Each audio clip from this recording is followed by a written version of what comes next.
안녕하세요. 오늘도 와주셔서 감사드리고요. 바로 사연 읽어보겠습니다. 안녕하세요. 2023년 새해가 밝았네요. 다들 새해 복 많이 받으시길 바랍니다. 전 올해로 이제 65, 이제는 나이를 더 세는 게 별 의미가 없는 그런 나이가 되었어요. 인생을 살면서 여러 가지 일들이 참 많았지만 살다 보니 다들 어찌어찌 사라지더군요. 다들 힘든 일이 있으시더라도 결국 살아는지게 되어 있으니 힘내시길 바랍니다. 65세인 제 인생을 돌이켜보면 그래도 괜찮게 살았다 싶은 생각이 드는데 그런 생각을 할 수 있는 가장 큰 이유는 어려운 환경에서 자식 둘을 잘 키워낸 덕분인 것 같아요. 사실 제가 잘 키워냈다기보다는 우리 딸아들이 스스로 잘 성장해준 덕이 크겠지만요. 저에게 자식은 둘이 있는데 첫째는 딸이고 둘째는 아들입니다. 둘 다 제 눈에 넣어도 안 아픈 자식들이에요. 저희 첫째는 비혼주의자여서 결혼을 하지 않았는데 간혹 이걸 가지고 뭐라고 하는 사람들이 있을 때도 있지만 저에게는 그것과 상관없이 자랑스러운 제 딸입니다. 제 딸은 결혼은 하지 않았어도 남들보다 더 성공했고 더 자유로운 삶을 잘 살고 있거든요. 본인 스스로 행복한 삶을 살고 있다면 그것만으로도 충분한 거죠. 아들은 딸만큼 성공한 건 아니지만 그래도 평범하게 직장은 잘 다니고 있어요. 장가를 가서 자식을 낳기도 했고 며느리 역시 요즘 애들처럼 되바라지지 않고 참하고 착하죠. 비록 딸만큼 성공한 것은 아니라 할지라도 저에겐 그렇게 평범하게 살아주는 거 역시 큰 자부심이 되었습니다. 아들이 결혼식장에서 신랑 입장을 하던 순간 저는 그런 생각을 했었지요. 이제 부모로서의 역할도 끝이구나. 남편과 오순도순 행복하게 살기만 하면 되겠다고. 실제로 결혼식이 끝나고 나서 집이 많이 휑한 느낌도 없지 않아 있긴 했어도 오랜만에 남편과 둘이서 오붓하게 보내는 시간이 참 좋았어요. 그런데 그러던 시간도 잠시 남편이 겨울에 공사 현장에 나갔다가 그만 사고를 당하고 말았어요. 자식들에게 조금이라도 신세 안 지고 뭐라도 더 해주고 싶다고 특히 딸이 그 당시에 박사 과정을 밟고 있었는데 학비라도 보태주고 싶다고 일용직 알바를 나갔다가 그만 남편은 버텨보려고 했지만 나이가 있다 보니 쉽지 않았나 봐요. 뭐가 급하다고 아직 손자 손녀 얼굴도 보지 못했는데 하늘나라로 떠나갔다. 버렸는지 남편의 장례식장에서 슬프기도 많이 슬펐고 야속하기도 했습니다. 아직 함께할 날들이 더 많은 것 같았는데 나 혼자 들고 떠나버리면 어쩌냐고 혼자 하소연을 많이 하며 울기도 했었죠. 그런데 그런 저를 보고 위로는 못해줄 망정 오히려 비꼬고 속을 뒤집어 놓는 사람이 한 명 있었습니다. 그건 바로 남편의 형인 아주버님의 와이프. 제게는 형님이었죠.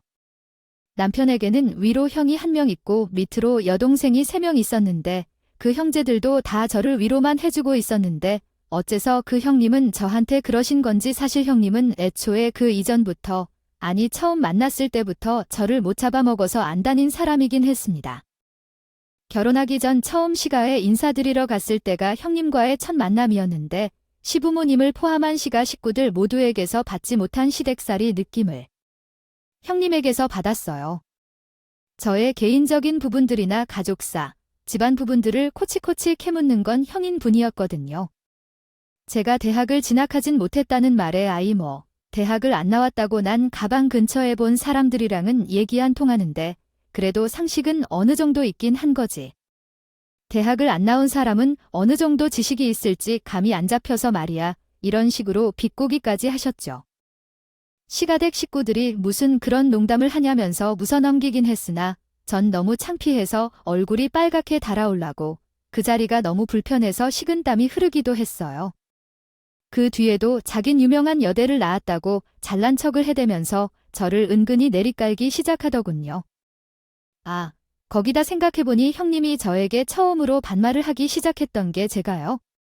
대학을 안 나왔다는 말을 들은 뒤부터이기도 하네요. 형님은 그 이후 명절 때에도 항상 저에게 하대를 하고 저를 마치 자신의 몸 좀 부리듯 하시기도 했습니다. 머리가 비었으면 몸으로라도 떼어야 한다면서 형님이 할 일까지 몽땅 저한테 맡겨버리곤 하셨죠. 그 당시 저는 그 말을 들을 수밖에 없었어요. 제가 손아를 사람이기도 했거니와 학벌 이야기가 나오면서 저 스스로 음초될 수밖에 없었기 때문에요. 제 딸이 박사과정까지 밟는 데에는 아마 그런 것도 영향이 있었을 거라고 생각해요. 물론 본인이 좋아서 공부를 더 하고 싶었던 것도 있었겠지만 어릴 때부터 엄마가 큰엄마한테 학벌로 무시당하는 걸 수도 없이 봐왔었으니 학력에 대한 갈증이 더 커진 게 아닐까 하는 생각도 들거든요. 그 밖에도 형님은 저에게 숱한 괴롭힘을 행사했습니다. 지금 생각해도 이가 아득바득 갈릴 만한 일들이 많았어요. 특히 명절 때 한 번은 이런 일도 있었습니다. 그때 당시 저는 출산을 2번 연이어 한 뒤 몸 관리를 제대로 하지 못해서 살이 많이 쪄 있던 상태였는데 형님은 저에게 멍청한 게 살까지 찐이 되지나 다름없다고 말씀하시더니 자기가 살 빼는데 좀 도움을 주겠다더군요. 그러더니 하는 말씀이 제사 음식 부족한 거 사오로 혼자 마트 좀 다녀오라는 거였어요. 절대 차를 타지 말고 걸어서요. 그 당시엔 마트가 동네에 많이 있던 것도 아니어서 차를 타고 갔어야 되는 거리임에도 불구하고 꼭 걸어서 다녀오라고, 그래야 몸도 관리되지 않냐고 하셨었죠. 그때가 설이었으니 한겨울이었는데 전 그 추운 날 1시간 되는 거리에 마트를 혼자 걸어서 다녀와야 했습니다. 그 외에도 말 못할 시집살이를 많이 당했어요.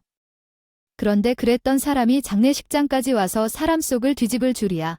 형님은 저에게 아이고, 더워서 그러게 왜 이 추운 날 나이든 서방님을 그런 곳에 보낸 거야. 아우 생각이 있어 없어 그걸 말리자는 동서도 그렇고.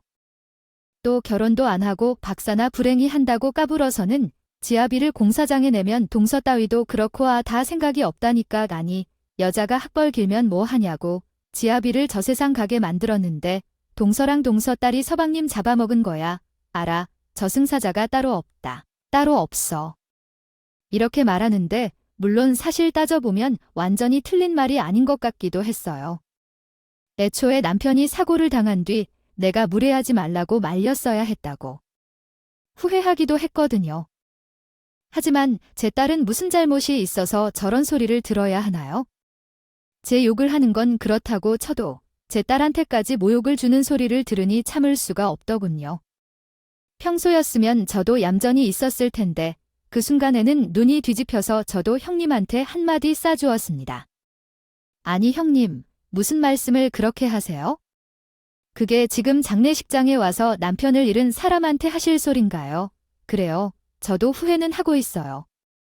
저도 왜 일 나간다는 남편을 말리지 않았는지. 그러지 않았으면 지금도 남편은 내 옆에서 잘 있을 텐데 하며 후회하고 있다고요. 하지만 형님, 우리 딸한테까지 그런 소리를 하시는 건 너무한 거 아니에요? 제 욕만 하세요? 제 욕만 똑똑하시다는 분이 왜 말도 안 되는 소리를 하시는 거예요? 제 딸한테 무슨 감정이 있으세요? 아, 제 딸이 형님보다 더 학력이 높아지니까 괜히 그런 말씀하시는 거 아니에요? 어머, 좀 봐, 너 사람 치겠다. 아주 아니, 내가 뭐 틀린 말했니? 그럼 내 딸 아니었으면 서방님이 거길 나가셨겠어? 아니, 너만 가족이야? 너만 슬프냐고. 우리도 다 가족이고 서방님 돌아가셔서 슬퍼. 아이, 하지만 원인은 따져봐야 할 거 아니야. 원인을 따지고 그에 맞게 반성을 하고 그래야 더하면 그런 일이 안 생기는 거지. 그 말에 발끈해서 지금 형님한테 대드는 게 맞다고 생각하니 머리가 비었으니 예의가 이렇게 없지. 그리고 뭐 조카 학력이 내가 질투해서 그러는 거냐고? 아이, 나 참 기가 막혀서. 하니 내가 뭐가 모자라서 서방님 하늘나라로 떠나보내게 만든 악마를 질투해 그렇게 해서까지 박사를 따는 게 자랑할 만하긴 해. 아이, 그리고 동서, 지금 너보다 더 슬픈 사람이 우리 어머님이셔. 지금 시어머님도 계신데 괜히 말꼬리 잡고 나한테 시비를 걸어야겠니? 어머님 생각을 좀 해보라고. 아들을 잃었는데 그 마음도 헤아리지 못하고 지금 장례식장에서 뭐 하는 거야? 안 그래요. 어머님, 형님은 똑똑해서 그런지 몰라도 참 얄미운 방식으로 저를 다시 공격하더군요. 제 말을 지기는커녕 오히려 시어머니를 끌어들일 줄은 전 상상도 못했어요. 그전까지 시어머님은 딱히 누구의 편을 들거나 하신 적은 없으셨었고 가만히 지켜만 보시는 평화주의자 같은 느낌이었는데 그날은 다르더군요. 87세 연로하신 나이에 형님의 말에 맞장구를 치면서 저와 제 딸에게 신발을 던지셨어요. 그래 내 말이 옳다. 너 지금 누구 앞이라고 함부로 입을 올리니? 가뜩이나 지금 내 속이 말이 아닌데 내가 뭐라고 장례식장 분위기를 이렇게 만들어? 그리고 큰아이 말이 뭐가 잘못됐어. 너 때문에. 아. 그리고 지금 내 아들이 죽었잖아. 엎드려 빌어도 모자랄 판에. 아, 지금 누구 앞이라고. 성을 내겐 어머님 말씀대로. 어머님 속이 저만큼 혹은 저 이상으로 안 좋긴 하셨겠죠? 세상에서 가장 큰 불행은 부모보다 먼저 죽는 일이라는 말이 있는 것처럼요. 그래서 누구라도 원망하고 싶으셨을 거고 마침 형님이 그 대상을 정해주다시피 말을 꺼냈으니 시어머니는 저에게 모든 분노를 쏟으셨습니다. 그러자 주변 가족들, 지인분들이 말리느라 난리가 나서 장례식장은 그야말로 개판이 돼버렸죠. 어느 분은 또 제 편을 들어주시는 분이 있기도 해서 결국 남편의 영정사진 앞에서 집안 싸움이 나버린 꼴이 되어버렸습니다. 남편이 알면 그 상황을 얼마나 슬퍼했을지. 그런데 더 우스운 건 뭔지 아셔요? 그 상황 속에서 싸움의 발단이 된 형님은 유유히 사라지고 없더군요. 어머님께 그 말씀을 드린 뒤에 본인은 슬그머니 뒤로 빠지고 장례식장에서 아예 나가버린 거였어요. 어떻게 그렇게 사람이 얄미울 수가 있을까요? 어쩌면 장례식 사건은 관리하는 사람이 다른 식장에 방해가 된다고 주의를 주어 무마되긴 했어요. 그렇게 장례식이 끝나고 저에게 남은 건 남편의 목숨값 딱 하나더군요. 남편이 남겨둔 재산은 없었지만 공사장에서 받은 위로금과 기타 진단금들 남편의 목숨을 대가로 얻은 돈이라 그런지 참 저희에게 가진 않았어요. 한동안은 그 돈을 꺼내보지도 않았어요. 내가 이 돈을 써버리면 정말로 내가 남편을 저 세상으로 보냈다는 기분이 들 것 같아서요. 그 후로 1년이나 지나고 딸아들이 제가 기초연금으로 생활하는 모습을 보면서 그 돈을 안 쓰면 오히려 아빠가 슬퍼할 일이라고 저를 설득한 뒤에서야 겨우겨우 돈을 쓰기 시작했어요. 듣고 보니 맞는 말이었어요. 제가 사는 모습을 보면 남편이 오히려 한 소리를 할 것 같더라고요. 그렇다고 풍족하게 산 건 아닙니다. 당연하다면 또 당연한 거겠지만 그런 곳에서 나오는 돈은 그렇게 많이 주진 않아요. 그저 매달 필요한 곳에만 돈을 써가면서 저는 외로이 홀로 살게 되었습니다. 나는 언제 저 세상으로 가려나 그런 생각만을 하면서 덧없는 하루를 보내곤 했었죠. 그런데 그러던 중 아들내외한테 새 생명이 찾아오더군요. 남편이 하늘에서 그만 좀 슬퍼하라고, 그만 좀 외로워하라고 자기 대신 보내준 선물이었을까요? 저한테 손녀는 마치 그런 느낌이었어요. 그래서인지 남들은 황혼 육아를 절대 안 한다고 하는데 저는 제 손으로 직접 손녀를 돌봐주고 싶었죠. 사실 손녀라도 보지 않으면 우울증에 걸릴 것만 같아서였습니다. 마침 아들내외는 맞벌이 부부였던 터라 아이를 돌봐줄 곳이 필요했었어요. 하지만 저한테 아이를 맡기기는 미안했던 건지 먼저 부탁하진 않았었는데 제가 먼저 말을 꺼내자 너무 고마워하더군요. 육아휴직도 사실 말이 육아휴직이지 결국 그 기간이 끝나면 잘리는 게 세상이라고 전 그리 고마워하지 않아도 된다고 했습니다. 오히려 제가 더 고맙다고 소녀의 고사리 같은 손으로 부리는 재롱이의 하루하루가 행복하고 이제 다시 살맛이 나는 것 같더군요. 그래서 처음엔 아들내외가 손녀를 돌봐주는 비용을 월급처럼 준다고 했었는데 그것도 거절했습니다.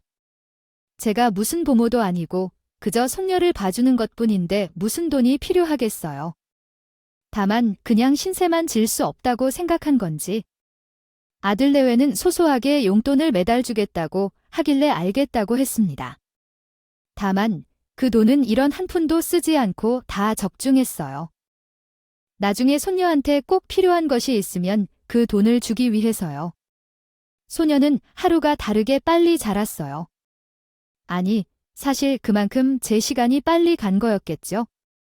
하루하루가 행복했으니까요. 전 육아가 그렇게 행복한 일인지 그때 처음 알았습니다. 젊을 적 우리 딸 아들 육아는 그렇게 힘들 수가 없었는데 왜 소녀 육아는 하나도 힘이 되지 않는 건지 참 신기해요. 그런데 소녀는 머리가 비상할 정도로 좋더군요. 4살밖에 안 되었을 때도 굉장히 습득력이 빨랐고 말도 금방 배우고 따라했어요. 이건 손녀 사랑의 눈이 먼 저의 시선이 아니었습니다. 저만 그렇게 본 것이 아니라 제 주위의 모든 사람들이 다 그렇게 느꼈거든요. 아들 내외도 처음에는 제가 아주 손녀를 칭찬하자 그저 소녀 사랑에게 건의하며 웃어넘겼는데 하루는 손녀가 숫자 게임을 하는데 아들 내외보다 더 잘하더라고요. 기억력이 중요한 게임이었는데 정말 천재가 아닐까 싶을 정도로 잘했어요. 그걸 본 아들 내외는 손녀를 데리고 영재 검사를 해봤는데 상위 1%가 나왔다고 하더군요. 그 검사 결과를 들으니 역시 우리 손녀가 엄청 똑똑한 거였구나 하며 기분이 좋기도 했는데 한편으로는 좀 겁이 나기도 했습니다. 소녀는 굉장히 똑똑하지만 저는 제약도 나오지 않은 그 흔한 영어 알파벳도 제대로 볼 줄 모르는 무식한 사람이었으니까요. 혹시 이런 제가 손녀를 돌보다가 괜히 이 똑똑한 아이를 망치면 어떡하지라는 불안감이 생기더군요. 요즘 아이들은 어려서부터 영재 교육도 시킨다는데 이런 할머니와 사는 게 과연 손녀에게 도움이 될까 싶더라고요. 그래서 아들 내외에게 지러면 안 되는 거 아니냐고 물었는데 아들 내외는 생각보다 굉장히 쿨하더군요. 어릴 때 영재 검사 잘 나오는 건 별로 의미 없다고 결국 더 커봐야 아는 것이니 신경 쓰시지 말고 평소처럼 똑같이 손녀를 돌봐달라고 했어요. 하지만 그렇다고 해도 신경이 안 쓰일래야 안 쓸 수 없었습니다. 우리 아이가 영재라는데 어떻게 가만히 발 뻗고 있을 수 있겠어요? 저는 손녀를 위해 공부를 시작했습니다. 무엇보다도 제일 먼저 영어 공부를 시작했죠. 알아보니 요즘엔 어린 나이에 영어 교육을 해서 어릴 때부터 영어가 입에 자연스럽게 붙게끔 한다고들 하기도 했고 또 손녀가 어느 순간부터 여호와에 관심을 보이기 시작했거든요. 그림책을 읽으면서 "지건 무슨 글자야? 어떻게 읽어라고 말하는데 그에 대한 대답을 해주기 위해 영어 공부는 필수였어요. 저는 살면서 처음으로 공부를 열심히 하게 됐어요. 동네 문화센터에서 하는 영어 수업에 나가서 저보다는 젊은 사람들 사이에 끼어 알파벳부터 하나하나 차근차근 배워나가죠. 다른 사람들에 비해 배움도 더디고 모르는 것도 많았지만 부끄러움은 중요하지 않았어요. 제 머릿속에는 손녀에게 영어를 알려주고 싶다는 마음, 단지 그것만이 가득했거든요. 물론 그렇게 열심히 공부하긴 했어도 지금도 영어를 잘하는 건 아닙니다. 이 나이에 다른 나라의 언어를 배운다는 게 정말 쉬운 일이 아니더군요. 사실 나의 문제가 아닌 그저 제가 머리가 나쁜 걸 수도 있겠지만요. 그래도 다행스럽게도 흔히 사용되는 영어 단어들은 다 알 수 있는 그런 수준까지 익힐 수 있었습니다. 영어를 그렇게 익히고 나니 저는 점차 다른 욕심도 생기더군요. 사실 지금에서야 말씀을 드리자면 전 초등학교도 간신히 졸업을 한 사람이거든요. 하지만 손녀 앞에서 초등학교만 나오고 말았다고 말하고 싶지도 않았고 또 앞으로 손녀가 학교에 들어갔을 때 제가 알려줄 수 있는 것들이 많아진다면 얼마나 좋을까 하는 생각이 들기 시작했죠. 전 결국 60이 넘은 나이에 검정고시를 준비하는 만학도가 되었습니다.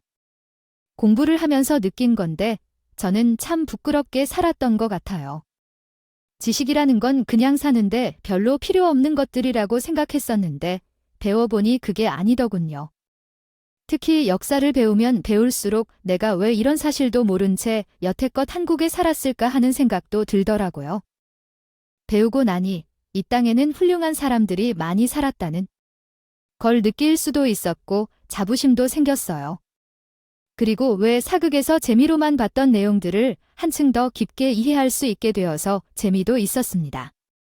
여러분들은 다들 교육을 많이 받으신 분들이겠지만 혹시나 저 같은 분들이 계시다면 나이가 어떻든 공부에 꼭 도전해 보시라고 말씀드리고 싶네요. 어쨌든 그렇게 한동안 공부와 손녀육아 그 두 가지에 열중하며 정신없이 시간을 보내고 있었는데 어느덧 시아버지의 제삿날이 다가왔습니다.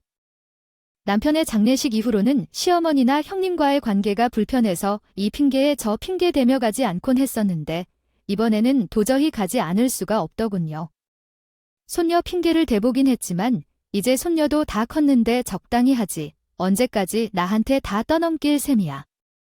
그리고 시어머님, 이제 오늘 내일 하시는데 그때도 그럴래? 아무리 장례식 때 안 좋은 일이 있었어도 지킬 건 지켜야지. 내가 몇 번을 얘기하니 머리가 비었으면 예의라도 있어야 할 거 아니야? 손녀 보기 부끄럽지도 않아 라고 형님이 말하시는데 어떻게 거절할 수가 없더라고요.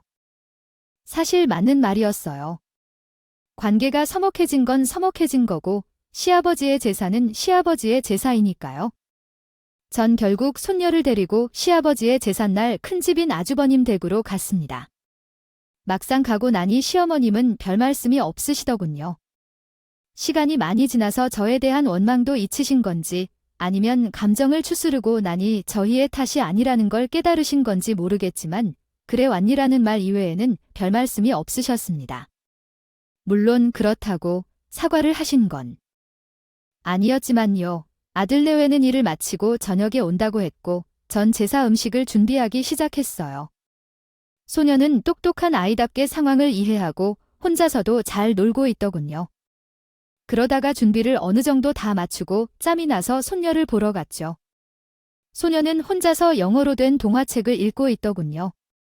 전 옆에서 손녀와 함께 동화책을 읽으면서 손녀가 모르는 부분을 알려주곤 했어요.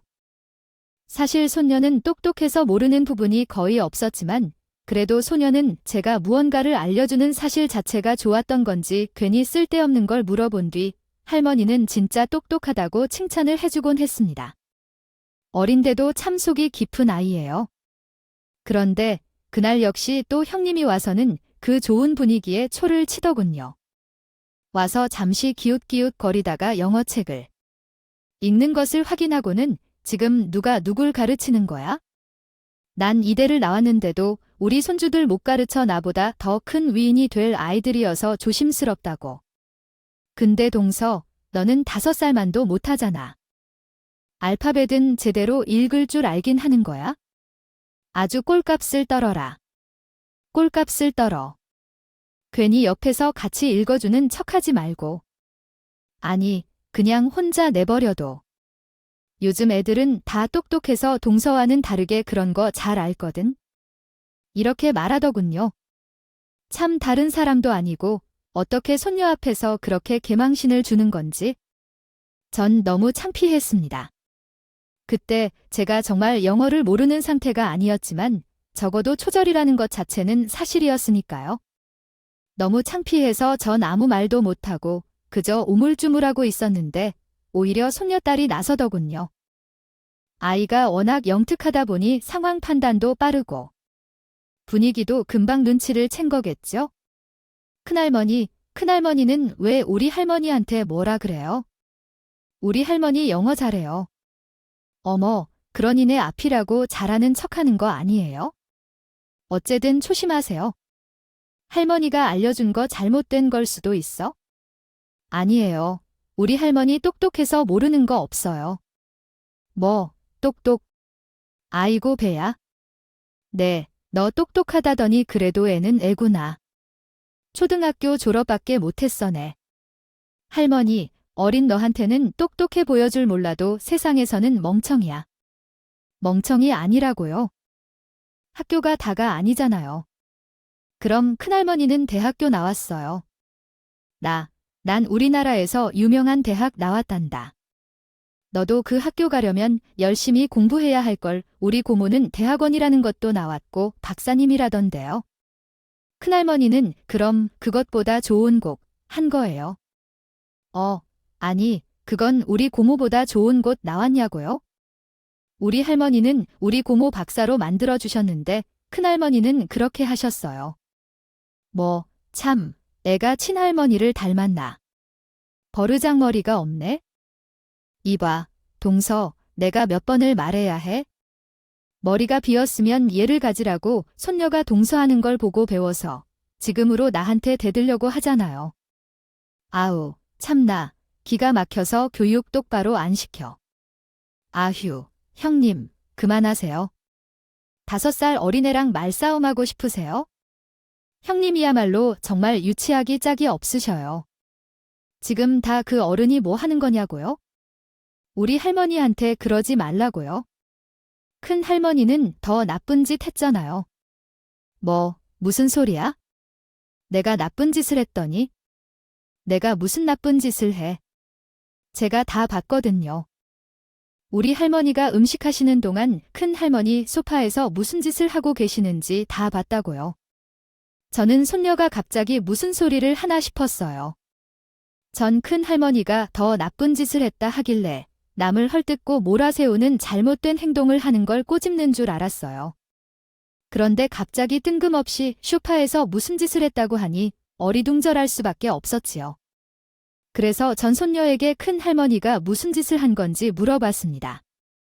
할머니, 큰 할머니 이상한 짓 했어요. 아까 할머니가 음식할 때 큰 할머니가 소파에서 어떤 사람이랑 문자하는 거 다 봤어요. 한두 개도 아니고 계속 문자야. 문자 할 수도 있지? 그게 뭐 잘못된 거야? 참, 너 어이가 없어서. 제가 그 내용도 다 봤거든요.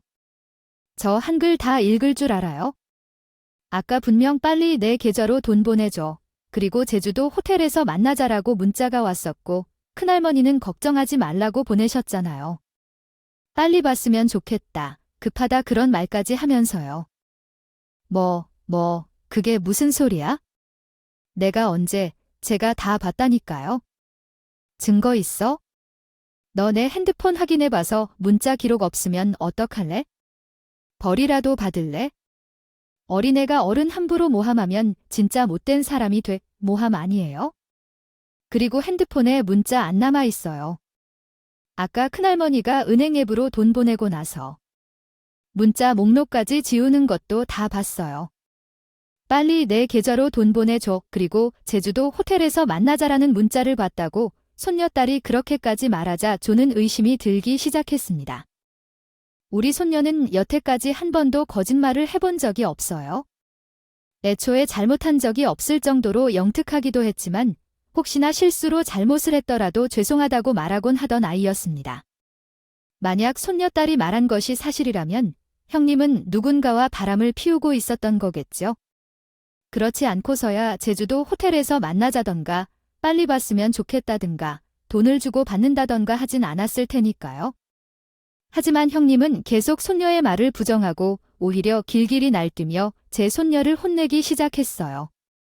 어린애가 벌써부터 어른을 모함하는 게 싸가지가 없다고 이런 애는 혼내야 정신을 차린다고 하며 주변에 뭐가 없는지 찾더군요. 그러자 갑자기 손녀는 눈에 꼭 감더니 형님과 문자를 나눴던 그 핸드폰 번호와 문자 내용에 있던 계좌번호, 그리고 은행 이름, 그리고 계좌 주인의 이름인 박종배라는 이름까지 말하기 시작했습니다. 소녀는 형님이 대화를 나눴던 그 모든 내용을 전부 다 기억하고 있던 겁니다. 그러자 당연히 형님은 순간 얼굴이 시뻘개지며 제 손녀를 잡으려고 하더군요. 전 그런 형님을 세게 밀친 뒤 손녀가 말한 번호들을 바로 받아 적었습니다. 그리고 형님이 보는 앞에서 한번 확인을 해보자고 했어요. 형님, 기적 노래가 말하는 거면 사실인 것 같은데요. 만약 저 말이 사실이면 형님은 지금 바람을 피운다는 소리인데 아니 동서까지 지금 사람을 의심하는 거야? 우리 손녀라서 하는 말이 아니라 여태까지 한 번도 거짓말한 적 없어요? 만약 확인을 해보고 거짓말로 밝혀지면 제가 손녀를 혼내고 형님께 사죄 드릴게요. 그럼 되잖아요. 아니, 그건 일단 계좌번호부터 바로 확인해 볼까요? 어디 보자. 그 계좌번호로 송금하기를 눌러보면 전 은행 앱에 들어가서 송금하기를 누른 뒤 그 계좌번호를 입력했습니다.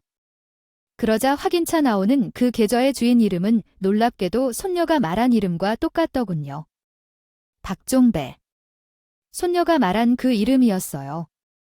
자, 일단 계좌번호가 박종배 씨가 주인 맞네요. 일단 손녀가 말한 것들 중 하나는 사실인 거죠. 그럼 이제 전화번호 확인해 볼게요. 어디에 그만하지 못해요. 형님은 저를 어떻게든 말리려고 하더군요. 하지만 사실 힘으로 따지면 형님은 저한테 비할 바가 못 됐어요. 키도 제가 더 크고 덩치도 제가 더 있었거든요. 그리고 같이 늙은 나이라지만 아무래도 제가 조금은 더 젊긴 했으니 저를 말리려는 형님을 세차게 뿌리치고 손녀가 말한 전화번호로 전화를 걸었습니다. 여보세요. 아이 여보세요. 실례지만 혹시 박종배 씨 되시나요? 네, 그런데요. 그쪽은 누구시죠? 아, 저는... 형님은 그 순간 운임을 다해 겨우 제 전화를 뺏은 뒤에 바로 통화를 종료하시더군요. 하지만 이미 그 전화번호의 상대까지 확인을 마친 뒤였으니 모든 것은 다 밝혀진 것이나 다름없었습니다. 형님, 박종배 씨가 어떤 분이에요? 이분은 누구시죠? 그 사람은 이분. 형님과 불륜 관계 맞으시죠? 아니야. 그런 무슨 관계인데요? 아이, 그건 동서. 아, 제발. 이건 비밀로 해줘. 이거 알려주면 나 죽는 거나 다름없어. 응, 우리 가족이잖아. 가족끼리는 서로 돕고 살아야 하는 거 아니야? 이거 아무한테도 말하지 말고 그냥 제발 넘어가 주라. 제발. 그래, 비밀로 해주면 내가 돈 줄게. 돈 필요하지 않아. 아니, 그렇지. 내가 앞으로는 우리 동서 절대 무시 안 할게. 조절 나왔으니 무식하다느니. 그럼에 절대 안 할 테니까 제발 비밀로 해주라. 흥, 형님은 저와 손녀 앞에서 납작 엎드려 제발 비밀로 해달라고 빌더군요. 하지만 전 콧방귀를 끼워주었습니다. 여태까지 제가 다녀온 수모가 있는데 이걸 어떻게 비밀로 넘어가 주겠어요? 더군다나 우리 예쁜 손녀 앞에서 방금 전까지 모욕을 줬는데 그 수모를 한 번에 갚을 수 있는 기회를 놓칠 수 없었습니다. 때마침 모임을 가셨던 아주버님은 집으로 귀가를 하시더군요. 저는 빌고 있는 형님을 뒤로 한 채 곧장 아주버님에게 가서 이 모든 사실을 알렸습니다. 형님이 박종배라는 사람과 문자로 이런저런 대화를 나누었고 돈까지 주고받았다는 것을 이미 확인까지 끝마쳤다. 아무래도 바람을 피우고 계신 것 같다고요. 아주버님은 이 사실을 듣자마자 노발대발하시며 형님을 추궁하셨어요. 도대체 뭐 하고 다니는 거냐? 고, 방금 들은 게 사실이냐? 고, 만약 사실이라면 당장 이혼할 생각하라고 말이죠. 형님은 아주버님의 화에 우물쭈물 아무 말도 못하다가 예상 외의 말을 꺼내기 시작했습니다. 분명 그런 문자를 아는 것도 사실이고 돈을 주고 받은 것도 사실이지만 절대 바람은 아니다. 그것만은 믿어달라는 말이 그리고 나서 그 문자를 왜 했고 왜 돈을 주고 받았는지를 설명해 주었는데 형님의 말은 충격적이었습니다. 이건 불륜이 문제가 아니더군요. 형님은 불륜보다 더 심각하고 더러운 치부를 가지고 있었어요. 알고 보니 형님은 박종배라는 사람과 함께 약장수처럼 사기를 치고 다니고 계셨더군요. 박종배라는 사람은 몇몇 똘마니들과 함께 전국 방방곳곳을 다니면서 나이 많은 어르신들의 상대로 건강식품을 팔았대요. 단, 그 건강식품들은 다 불법적으로 허가받지 않고 제조한 것들이랍니다.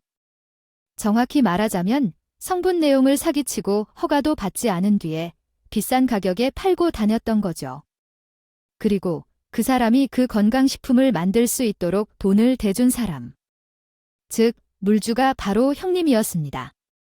말로만 듣던 악덕 사기 조직. 그게 바로 똑똑하다고 잡아오는 형님의 뒷모습이었던 거죠. 심지어 그런 걸 치고 다닌 지도 벌써 3년이나 되었더군요. 형님은 그 사실을 밝히고는 제발 이유는 하지 말아달라며 아주버님께 빌더군요. 그래도 바람을 피운 건 아니지 않냐? 내가 돈을 많이 벌어놨다. 우린 이 돈으로 행복하게 살 수 있다며 한 번만 눈 감아 달라고 했어요. 경찰에 신고만 하지 않으면 우리 모두 이득을 볼 수 있는 일이라고요.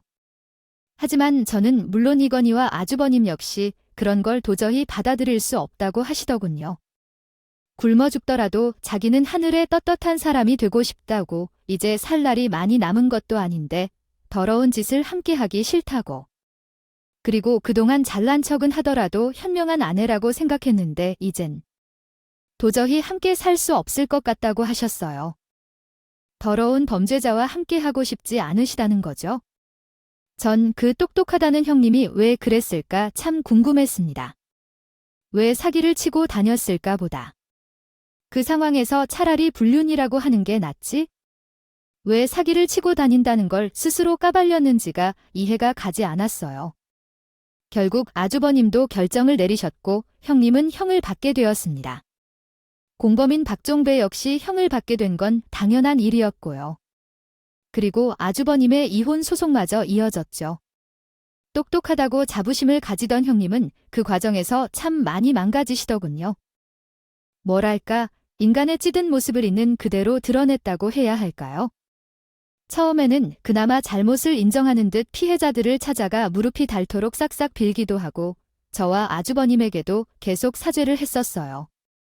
그런데 피해 액수를 돌려줘야 되는 금액을 듣고 사기죄에 대한 형벌 선고까지 내려지자 사람이 한순간에 미쳐버린 것 같더군요.